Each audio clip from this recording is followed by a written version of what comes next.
Êtes-vous un mangeur émotionnel? Bonjour, je m'appelle Gabriela Tamas, je suis thérapeute alimentaire et aujourd'hui je vous parlerai de cette réalité mangée par les émotions. Mangez-vous quand vous êtes stressé ou triste ou quand vous êtes en colère ou quand vous vous sentez seul? Mangez-vous quand vous êtes joyeux? Mangez-vous pour vous récompenser ou pour vous punir? Utilisez-vous des expressions chargées émotionnellement comme « j'adore les pâtes » ou « je déteste l'aubergine ». Avez-vous des aliments doudous ou avez-vous des envies irrépressibles alimentaires?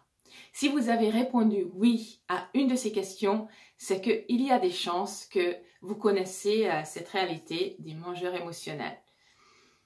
Alors, je vais vous donner un exemple concret de ma propre vie quand c'était encore ma réalité également. À un moment donné, un jour, je me suis sentie bizarre. Je ne savais pas trop ce qui se passait, je ne savais pas comment je me sentais, mais j'avais une pensée. Si je mangeais un peu de chocolat, peut-être je me sentirais beaucoup mieux.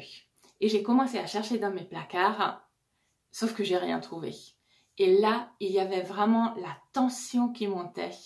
Je suis devenue de plus en plus nerveuse et irritée et je cherchais frénétiquement partout. Et tout d'un coup, je me suis souvenue que des fêtes, il nous restait des chocolats qui sont stockés ailleurs que les plaquettes de chocolat dans mon placard. Et donc, je suis allée chercher les restes de chocolat de Noël. J'en ai mangé frénétiquement quelques-uns. Et puis, je me suis sentie calmée. La pression est tombée et c'était beaucoup plus calme à l'intérieur de moi. Alors, c'est quoi le problème? Vous vous dites, hein? J'ai mangé mon chocolat, je me sens mieux, le chocolat était bio, équitable, il y a plein de magnésium dedans, mais alors pourquoi en faire un plat? Alors justement, parce que j'ai mangé du chocolat, au lieu d'explorer qu'est-ce qui faisait que je me suis sentie bizarre, j'ai pas traité en fait mon problème.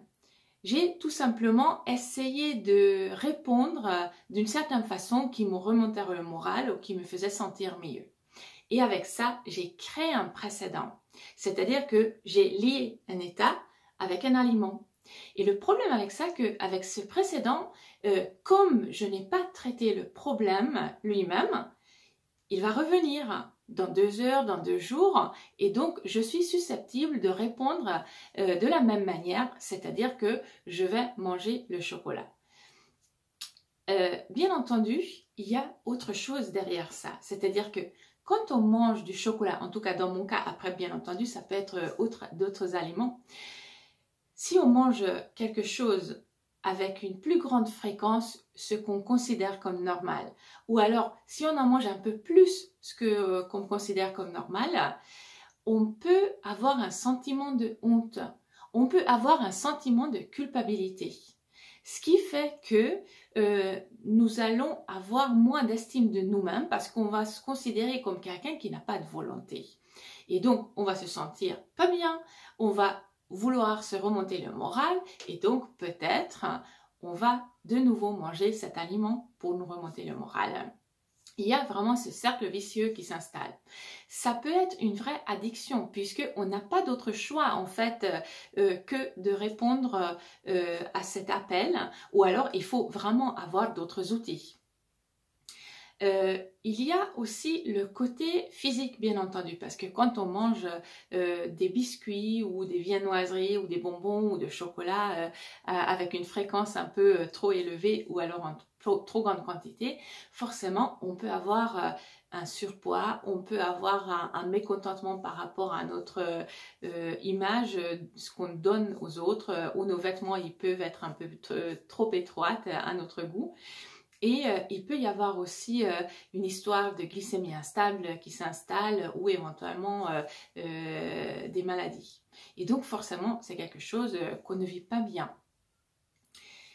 Donc, comme c'était vraiment ma réalité il y a quelques années et comme j'ai fait un très grand chemin depuis 10 ans, je voulais partager avec vous tous les outils qui m'ont aidé à s'en sortir. Avec Shane Landsman, coach professionnel, dans notre livre « Quand l'alimentation nous bouffe la vie », nous vous donnons des outils divers pour pouvoir sortir de ce cercle infernal, pour pouvoir libérer la tête et de pouvoir s'occuper d'autres choses qui sont beaucoup plus importantes dans la vie que de savoir quoi manger, quoi emmener, quoi cuisiner, combien de grammes perdre, combien de calories on a mangé, etc. C'est vraiment quelque chose qui peut nous bouffer la vie et qui peut nous bouffer vraiment beaucoup de temps.